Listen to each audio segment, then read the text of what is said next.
The Young and the Restless spoilers Tuesday full update. November 27, 2024. Michael's mysterious vigil. Phyllis Summers lay unconscious in the hospital, her body battered from the recent ordeals she had faced. The sterile environment of the hospital room was often disrupted by the steady presence of Michael Baldwin. Unlike other friends and family members who made brief visits, Michael stayed for extended periods, his unwavering support a source of both comfort and suspicion. Why was Michael spending so much time at Phyllis's bedside? The answer lay in the tangled web of secrets that bound them together. Michael had discovered the truth behind Heather's murder, an intricate plot that pointed fingers away from Sharon Rosales. Determined to protect both Phyllis and Sharon, Michael took it upon himself to bridge the growing chasm between them. Meanwhile, Daniel Romolotti, Phyllis's son, watched from a distance, his frustration mounting. He had done everything he could to support his mother, but Phyllis's mistrust cut deep. Daniel's inability to keep secrets was well known, making Phyllis hesitant to confide in him. This strained their relationship, leaving Daniel feeling isolated and misunderstood. Daniel's struggle.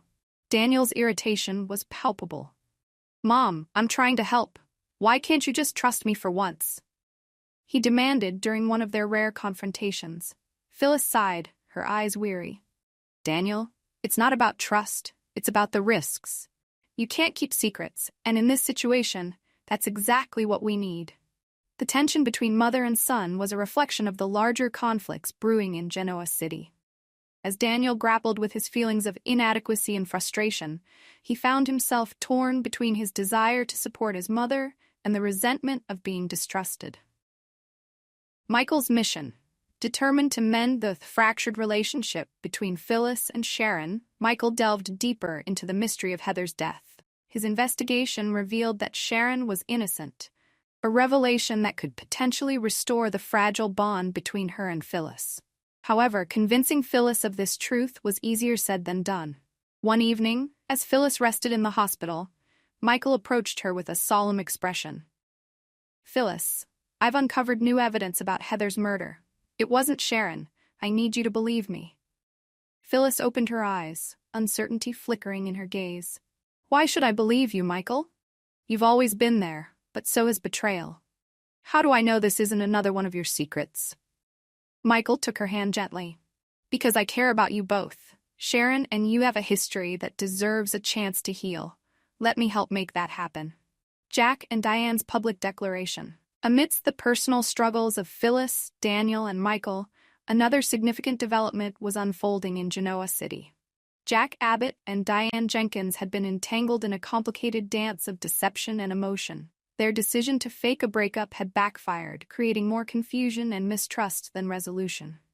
Realizing the damage their ruse had caused, Jack and Diane decided it was time to come clean. They planned a grand announcement at Crimson Lights, the upscale nightclub that had witnessed countless pivotal moments in their lives. The city buzzed with anticipation, eager to witness the reconciliation of one of its most influential power couples. As the night of the announcement approached, tensions ran high. Jack and Diane knew that their relationship needed to be more than just a facade. They aimed to present themselves as a united front, mirroring the deep affection and strategic alliance seen in other powerful pairs like Nick and Victor Newman. Kyle's comfort. In the midst of Jack and Diane's turmoil, Kyle Abbott found a semblance of peace. The potential breakup of his parents had always made him uneasy, but with Jack and Diane deciding to stay together, Kyle felt a weight lift off his shoulders. Freed from the uncertainty, he could focus on his passions and ambitions without the constant worry of family discord looming over him.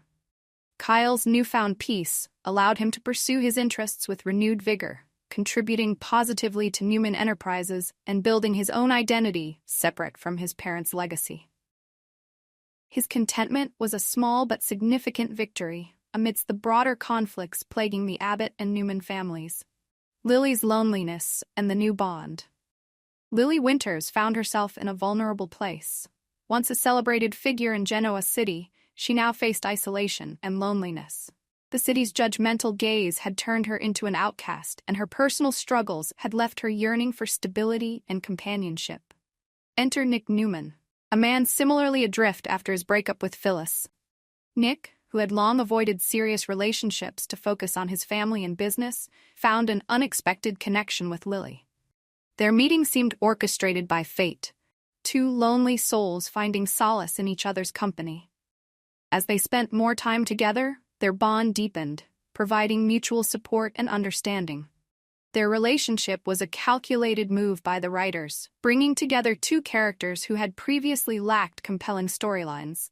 This union promised to capture the audience's interest, showcasing a powerful partnership that could rival the influential dynamics of other Newman family members. Sharon's anticipation and rising tensions. While Nick and Lily's relationship blossomed, Sharon Rosales was grappling with her own emotions. Having always harbored feelings for Nick, she found herself in a state of limbo, waiting for his reciprocation.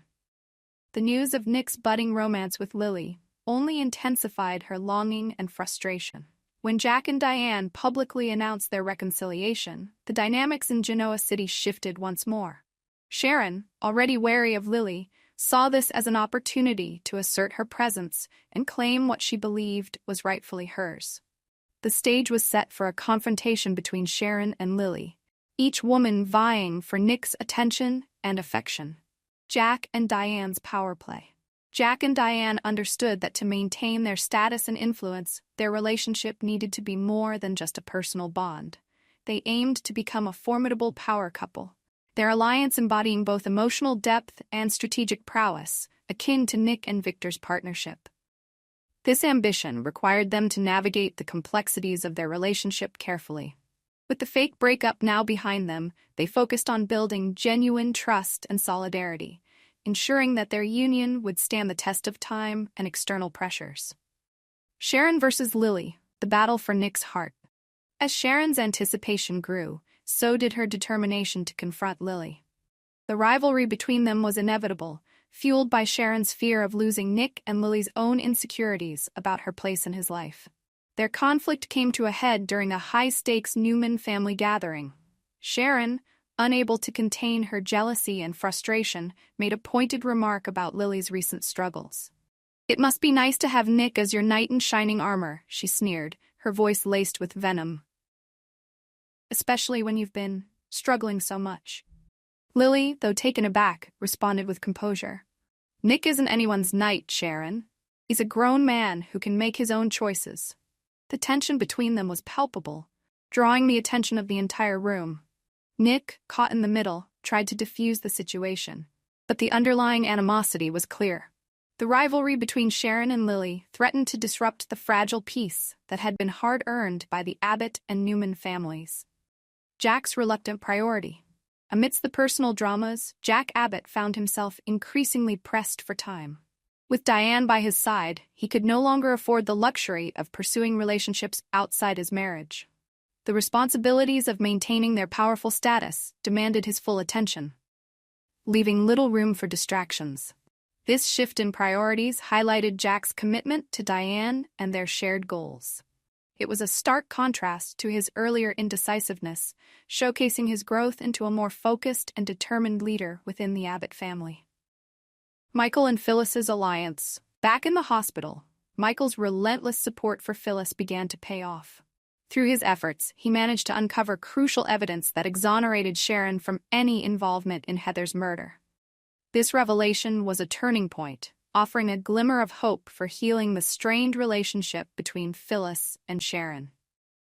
Michael approached Phyllis with the new evidence, his demeanor earnest and hopeful. "Phyllis, I've found something that could change everything. Sharon didn't have anything to do with Heather's death."